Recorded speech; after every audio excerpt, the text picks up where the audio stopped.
painel trata de democracia, direitos humanos e vulnerabilidades.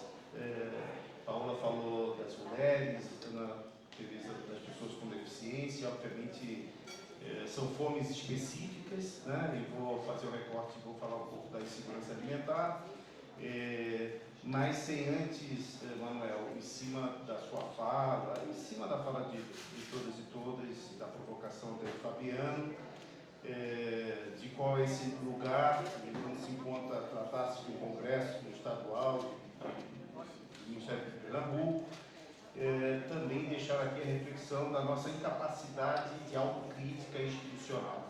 Esse estado de coisas, né, diria lá o colombiano, de coisas inconstitucionais, esse estado de coisas contou com a participação do Ministério Público, é bom que se diga. E nós não fizemos uma autocrítica suficiente quanto a isso. Eu lembro aqui, por tópicos, o golpe de 2016, a erosão democrática que nós estamos vivenciando guarda a relação mais recente com esse momento, o lavajatismo, que contaminou imensamente as nossas práticas, né? A ausência histórica do controle externo da atividade policial, porque isso guarda relação com também o extermínio da população negra, causa e guarda relação com a questão da superpopulação carcerária, né? Guarda relação com a criminalização, Manuel, dos movimentos sociais. Então, esse conjunto de coisas remete, ou deveria remeter, a uma autocrítica institucional que pudesse apontar para novos desafios e compreensão do que efetivamente é o nosso papel, porque defender regime democrático não é ser promotor eleitoral. Agora, há poucos eu estou aqui na atividade eleitoral e estamos fazendo um momento de prestação de contas eleitorais, de prestação de contas dos partidos, e estão para aprovar uma PEC que dá total anistia para... Eu quase que dou um despacho dizendo: aguarde-se a aprovação da PEC, que eu vou dar para parecer, e ao final irá possivelmente uma anistia ampla geral. Portanto, eu acho que o Congresso é um momento, ou deveria ser um momento de reflexão e de autocrítica, né? Acho que deixar um pouco essa visão redentora da sociedade, achar que o Ministério Público vai salvar a pátria, e não salvou. O 8 de janeiro está aí para demonstrar, mas a gente tem que fazer isso de forma humilde, sincera, e reconhecer onde estão as nossas digitais nessa erosão democrática. E aí, já permitindo aqui entrar no recorte que eu vou fazer, da questão da segurança alimentar, Manuel trazia a questão de uma crise de segurança alimentar. Eu peguei um documento recente, né, saído do forno, agora no dia 20 de maio, da Declaração de Ações de Hiroshima para a Segurança Alimentar Global Resiliente, né, o Brasil, entre outros países, convidados a participar do G7, e naquele documento ele tem um preâmbulo que diz: nós, os líderes de Japão, Austrália, Brasil, Canadá, vai citando os estados que participaram desse evento, reafirmamos que o acesso a alimentos nutritivos, seguros e a preços acessíveis é uma necessidade humana básica e compartilhamos a importância de trabalhar em conjunto para responder ao agravamento da crise de segurança alimentar global. E dando um salto aqui, de acordo com as Nações Unidas e relatórios pertinentes, até 828 milhões de pessoas se encontravam em situação de fome no mundo em 2021. Estima-se que 258 milhões de pessoas em 58 países com crise alimentar, especialmente em países em desenvolvimento e menos desenvolvidos, precisam de assistência alimentar de emergência em 2022. Tá bom. Aqui estão falando de segurança que eu vou cair, mas eu vou levantar para fazer a apresentação. Obrigado. Estaremos trabalhando em conjunto para responder a atual crise de segurança alimentar. E aí elenca uma série de medidas. Portanto, há 5 dias atrás, no G7, ficava destacado a preocupação com a segurança alimentar no mundo. Eu vou fazer esse recorte, a colega Ana Tereza falou em arte, eu começo com Titãs, né? Você tem fome de quê? Né? E aí a gente vai conversar um pouco sobre isso. Não sei como esse negócio vai aqui. Não vai.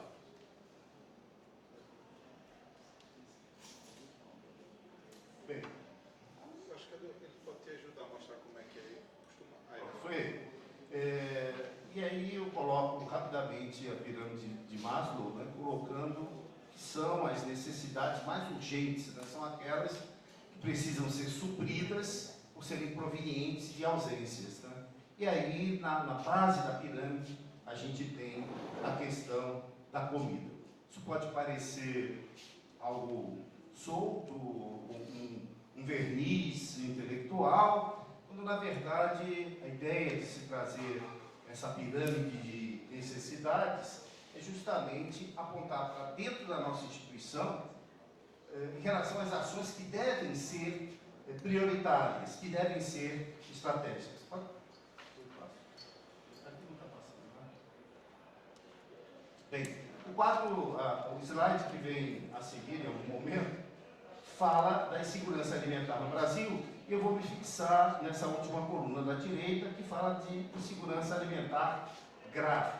Portanto, o relatório da Rede Brasileira de Pesquisa em Soberania e Segurança Alimentar, o relatório Pensan, e isso foi bastante divulgado, colocou para o Brasil, no ano de 22, 33,6 milhões de pessoas passando fome. Fome é a modalidade de insegurança alimentar mais grave.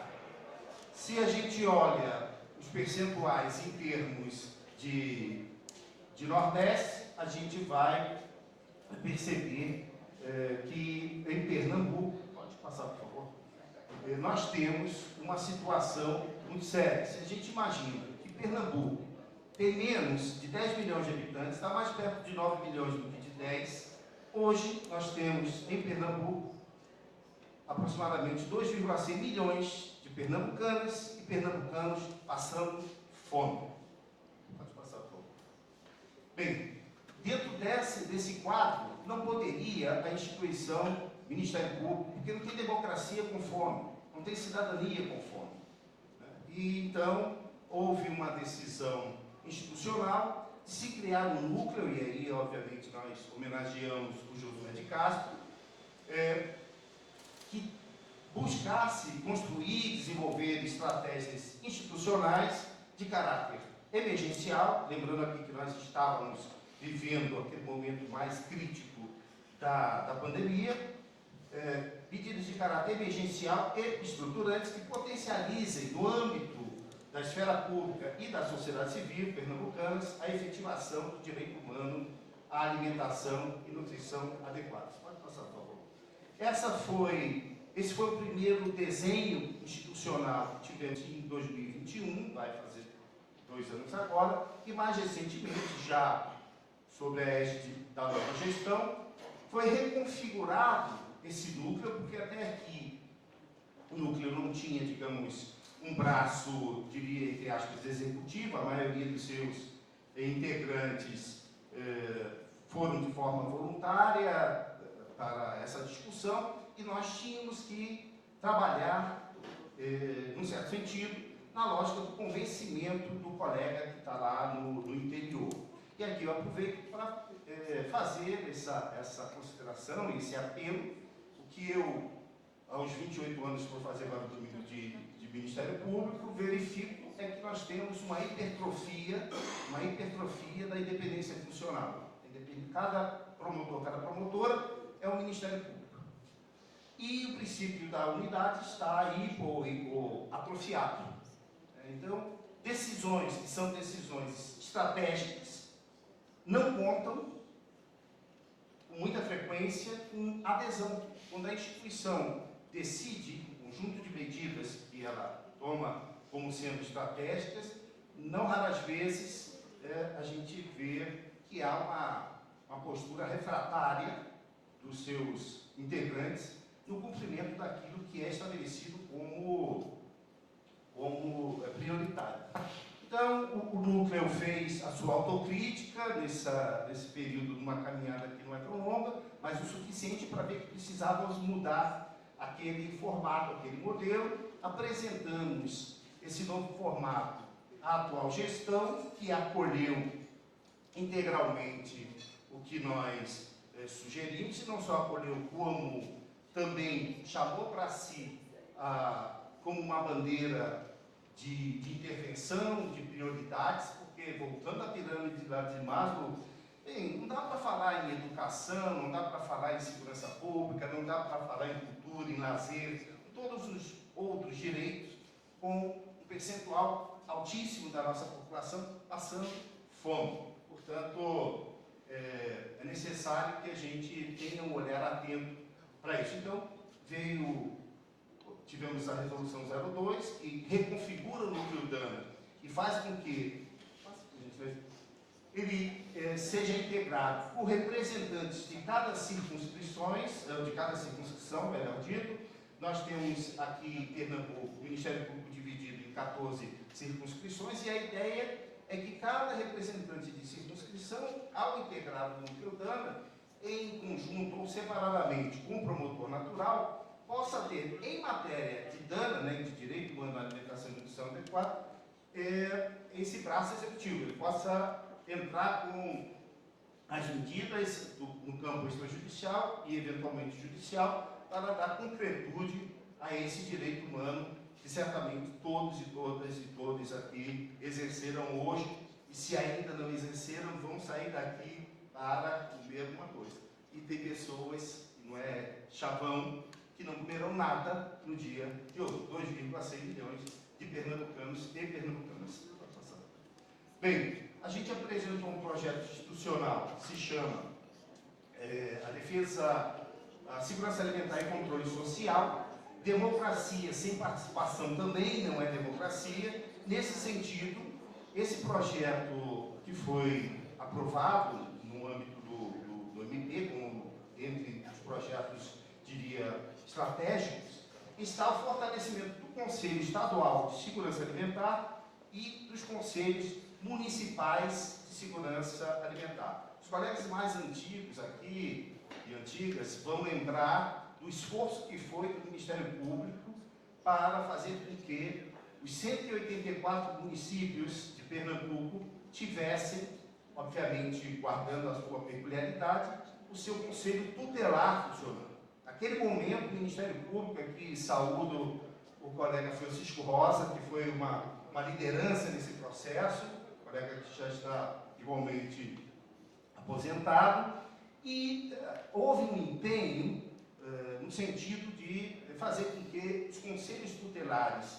existissem em cada um dos municípios pernambucanos, e não só existissem, como funcionassem. E nós logramos, por assim dizer, tivemos êxito nesse intento.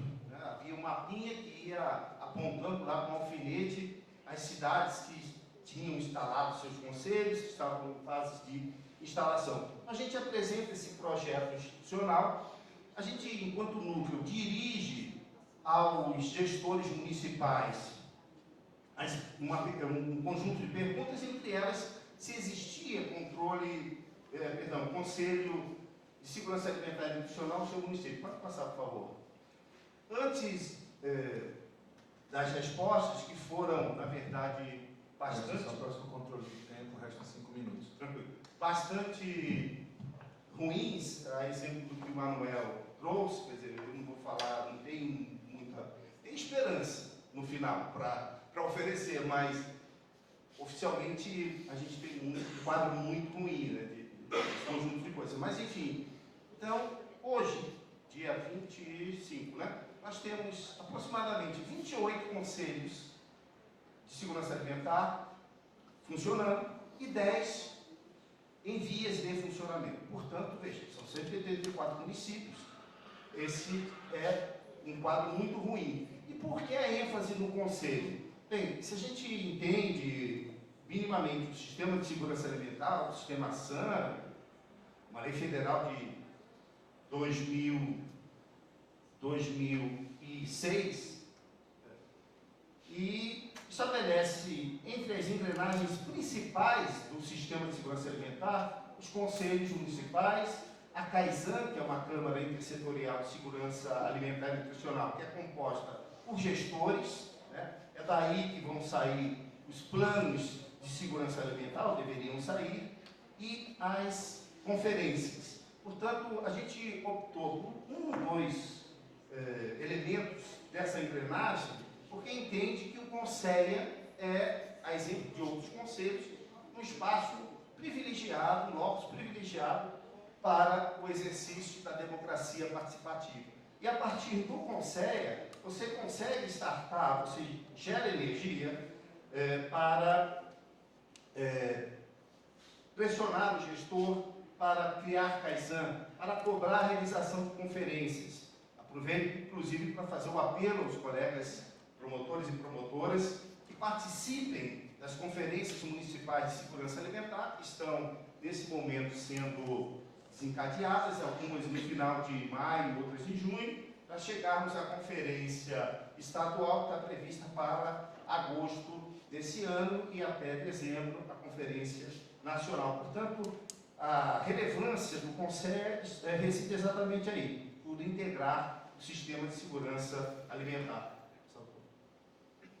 Quando a gente indaga a municipalidade acerca da existência no seu território de lei de segurança alimentar, por consequência do Conselho de Segurança Alimentar, a gente tem um quadro bastante desalentador, que foi esse que eu sintetizei nos dias de hoje, com 28 conselhos funcionando e pouco mais de 10 em andamento. Pode passar, por favor.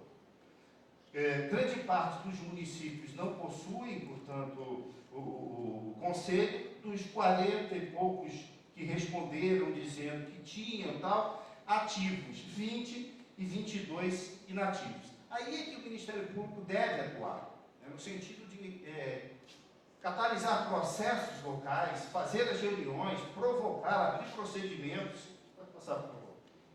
E aí nós fizemos, enquanto núcleo, um conjunto de minutas que basicamente deixava o promotor, respeitando que para uns, Ana Teresa, é um verdadeiro dogma, o promotor natural, a independência funcional. Ok, a gente entende dessa forma, mas demos, por assim dizer, pronto. Basicamente, cabia ao promotor, a promotora, onde estava o xizinho vermelho, colocar o número da portaria dele, colocar o nome da cidade dele, a data já estava ali mastigado. Se ele é uma pessoa mais sucinta, não tão prolixa como eu, ele vai tirar um monte de considerandos, mas vai no essencial. Pronto, estava ali. Nós oferecemos isto. Pode passar, por favor. Depois, na gestão anterior, houve uma recomendação aos colegas que aderissem, obviamente, recomendação não tem caráter vinculante, mas que aderissem a esse projeto institucional. Pode passar, por favor. Foram esforços, né, que fizemos. Do universo de 143 promotorias no nosso desenho institucional, que tem a atribuição da cidadania, consulta que foi realizada com a colaboração, à época, o Dr. Zé Paulo estava lá na corregedoria, foi a pessoa que nos ajudou nesse processo. Um número muito pequeno de colegas aderiram a esse projeto, grande parte das promotorias dizendo que não tinham iniciativas nenhuma no tema de segurança alimentar. Pode passar, por favor. Pode passar. Estabelecemos termos de cooperação técnica por conta da própria incompletude institucional, ninguém sabe de tudo. Fomos atrás da Universidade Federal de Pernambuco, fomos atrás da FIAM Brasil, que é uma ONG de atuação internacional, mas pegamos a oficina, a agência do Brasil, da FIAM, fizemos parcerias, esses termos de cooperação estão em plena execução. Estamos no processo de namoro com a Universidade Federal Rural de Pernambuco, tudo isso para dar respaldo à nossa atuação. respaldo acadêmico. Pode passar, por favor.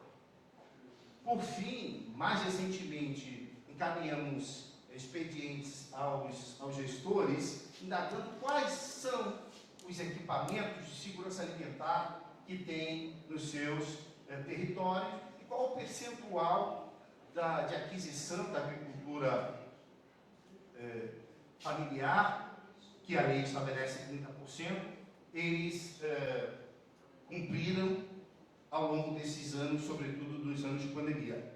Estamos exatamente nesse momento sistematizando essas respostas, mas, pode passar, por favor, seguindo com uma preocupação diante desse quadro de 2,6 milhões de pessoas, ter hoje o Ministério Público de Pernambuco ainda num processo lento para reagir a este quadro. Então, defender a democracia não se faz com essa mazela social. Com 2,100 e não poderia, sinceramente, nenhum dos que estão nessa sala, que estiveram nessa sala, dizer que desconhecem a realidade da fome.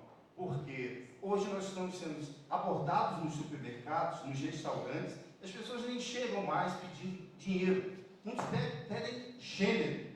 Você pode pagar um quilo disso ou aquilo outro. Enfim, então, a esperança que eu tenho, Fabiano, e já marchando aqui para a conclusão, é que, de fato, as pessoas, né, nós, membros do Ministério Público e membros, nos convençamos que direito humano à alimentação é algo que pode e deve ser concretizado na vida das pessoas, constitucionalmente previsto, internacionalmente assegurados em documentos internacionais. Portanto, falta-nos, sinceramente,